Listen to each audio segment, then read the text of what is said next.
Fala pessoal, hoje vamos ver aquela cena da fogueira com os lobos lá em Skipjeia.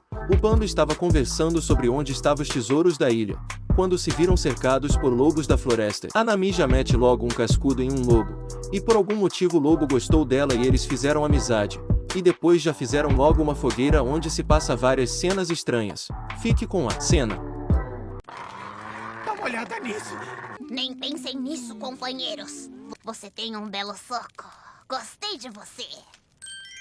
Então partiu fazer uma fogueirona pra todo mundo!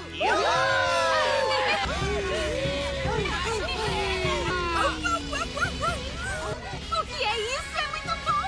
Vocês que fizeram esse suco? Saúde. O que é